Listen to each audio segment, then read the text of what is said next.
Ndeye Fatou Dione Miss Sénégal 2020 jeya ko Fatick caggal révélation ngaji ɗi waɗi ine wayno ko ɓe mbaɗonno e sunde duuɓi ekkitale wonti e weñje wadde noon eɗen mbawi wiide élection ngaji Miss Sénégal baɗeteɗi ɗo ɗi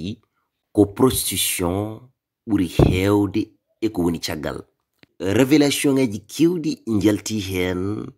ne tawno won jeenoɓe ɗiɗon élection ngaji misuji ine wayno so wima ha dañi ɓiɓɓe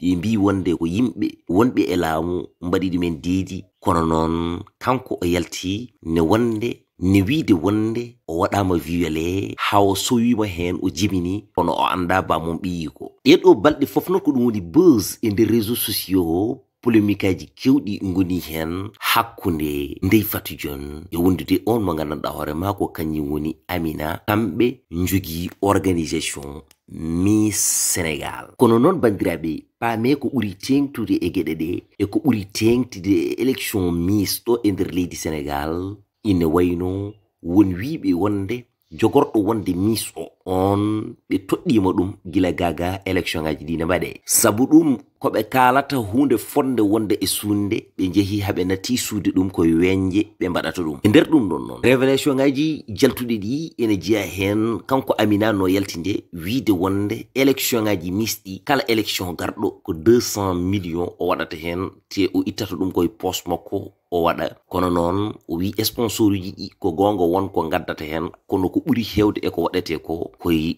jawdi makko o yaltinta o waɗa question ngaji kewɗi noon posama hen woni namde kewɗe oɗo debbo biyeteɗo Amina holto heɓata ɗeɗon koppareje ɗum noon ko hunde fonde laɓɓinede ha laaɓa car kono noon Ndeye Fatou Dione ne namda wonde hol ne cuwogol ngol ardi kono noon révélation ngaji kewɗi kanko ne aussi o waɗi hen ne tawno Amina o yiɗata yo watko kanko wona ɗum woni anniya makko e fandare makko ha yadanama kanko e Amina on mo gandanɗa hoorema ko kañum waɗi chargé élection misuji ɗo e nder leydi men Sénégal wimo wonde so jaɓanno tan hedde caggal mum walla so jaɓanno ko jabnannoma ko wona kaɗo haala haalte o jogata ko caɗele jangde e caɗele gurdam e nder oɗo saaha kono noon aldimo e Ndeye Fatou Dione ko neɗɗo tiɗɗo hoore wona kala ko wanna waɗata firti noon wonde ko kala moɓe toɗɗi e yidde ardinde ɗum e élection ngaji Miss Sénégal tawata di ko eɓe gandi oɗo so tawi ɓe mbaɗi ɗum Miss wonko wawi addande ɓe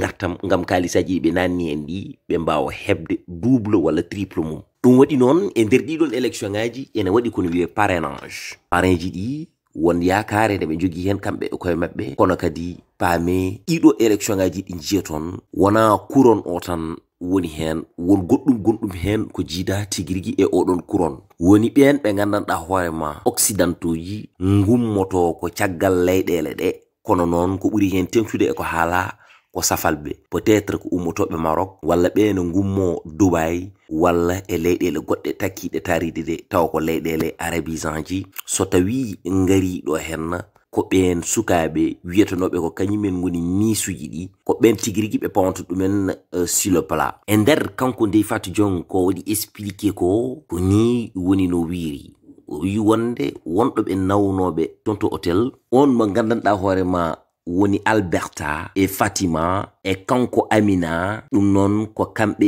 ɓeɗo tato toɗɗono yoɓe jaha ɓe kawroya e ɓeɗon safalɓe tato toon to hôtel yo wiide Fatima safalɓe ɓe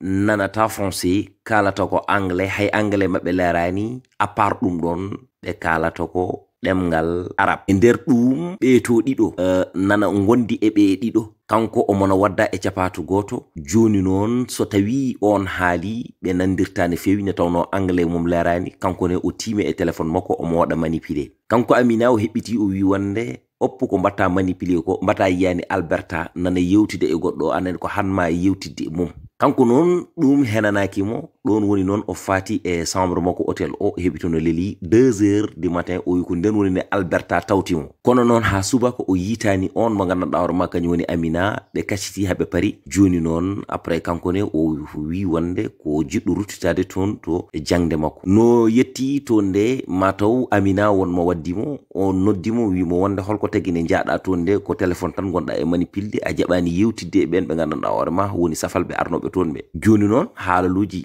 ñattuɗi ɓe kaali toon ɓe keɓɓiti ɓe mbi wonde o ene reewi oɗo ala emen respect ɓe kaali haalaluji ɗi gandanɗa hoorema vraiment fewnitakimo kanko noon heɓiti wi wonde ko jiɗɗo ruttade toon to gandanɗa mawno Fatick ɓe mbimo wonde sa juɗɗimo ɗo ko an jaggi hoorema nden woni noon o noddi galle mabɓe o noddi yummo ko wi ko hiiri ko fof to udde nde tawno komi gartowo ne ɓe garti haɓe jetti nde nden woni no Amina haaldi e yummum Fatima wi ɗum wonde jet privé jogornoɗo arandeɓe faanudeɓe toon to Maroc koko paani bandiraɓe musidɓe tedduɓe heeɗiɓe ngam yidde tan famminde on mo gandanɗa hoorema woni Fati Dione o sowima ha o jibini waɗaka médiatisé hay goto tinani ɗum nde tawno kamɓene eɓe cuuɗi ɗum tan ɓe kalani kono noon koye oɗo saaha ne ɗeɗo gueɗe fof jalti ɗum tagi noon jeenoɓe élection ngaji walla tigiriga joni wonnoɓe misuji joguima cuusal haalde gueɗe goɗɗe hen ɗe ɗum tagi révélation ngaji kewɗi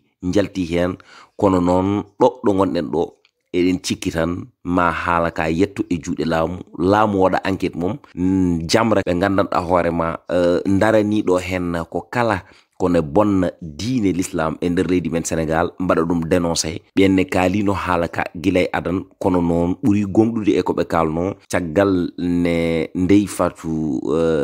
Fatima Dione yalti e misuji goɗɗi jalti gaddi hen révélation ngaji goɗɗi ɗum kamɓe koye mabɓe ɓe mbi wonde ɗum tottiɓe gonga kono noon ɓe mbi wonde maɓe tottu Ndeye Fatou Dione avocat gratuite ngam wawa wallude ɗum so tawi nden yonti ala ko heddi kamɓe fof eɓe kuccita e yeeso procureur kamɓe ne maɓe daro hen darde no ɓe poti darade kono noon maɓe daro lan ngam wadde dénoncé on organisation mo gandanɗa hoorema joguiɗo élection Miss e nder leydi men Sénégal ngam licence mumen dakka kadi équipe mumen o e nder ɗum dakka ne tawno ala ko goniri ɗo hen so wona yeyde sukaɓe leydi ɓe ɓen ɓe gandanɗa hoorema witeɓe ko safalɓe aroɓe ɗo hen ene kutoro sukaɓe men ene gadda e mumen ñawuji ene gadda e mumen caɗele ene bonnano ɗumen jangdeji men saabu ɗum Ndeye Fatou Dione to woni ɗo jangde mum boni natti jangude ngam a wawa modde lor mbatta hen jangde kadi eɗen gandi ɗo so tawi wonde élève woni cowiɗo wawa wiide ene ha école gaga tigirigui ala gorko ne tawno eɗen gandi kadi surtout ko joguiɗo inde ɗum waɗi noon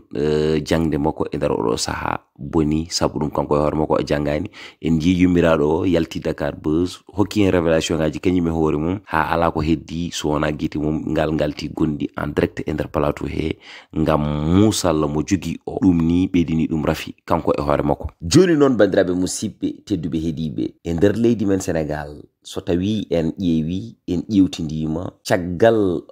oɗo coronavirus guilo ari fewde joni affaire de LGBT haalate hen si en gummima hen ko affaire de sexe ɓuri tengtude en si en gummima hen ko affaire de viol tengti hen ɗum waɗi noon vraiment en poti joɗade jottoɗen dartoɗen mbaɗen feere netoɗen ɓerde ɗe mbaylen jikkuji ɗi ganden wonde koye leydi Sénégal gonden leydi ndi gandanɗa hoorema diine l'islam koko filtodiri hen ɗum noon kala no ndi haala hakkillaji ɗi gara e waliyaɓe men e sernaɓe men ɗaccunoɓe ɗo ko yuɓɓi ko yooɗi ko gandanɗa hoorema ene farnore e nder diine l'islam ɗum noon ɗum fotani majjude ɗum fotani mayde nen kala poɗɗen ko darade cirñinoɗen beele tigui jikkuji bonɗi naɗi e nder men ɗi ene mbayle ha laaɓa ceer jikkuji moƴƴi ɗi gartire nde tawno Sénégal ko pays de la teranga ɗum noon bandiraɓe musidɓe en leeli arde hen kono noon koye voyage gonnoɗen mais en continue rewidade mbawen famminde yimɓeɓe exactement ko kewata e nder leydi ndi ne tawno ko ɗum tiitonde adori continuez wadde abonné mbaɗon partagé mbaɗon like jonen commentaire uji mon tawno doole lingu ko ndiyam kono doole tiitonde ko pulagu tigi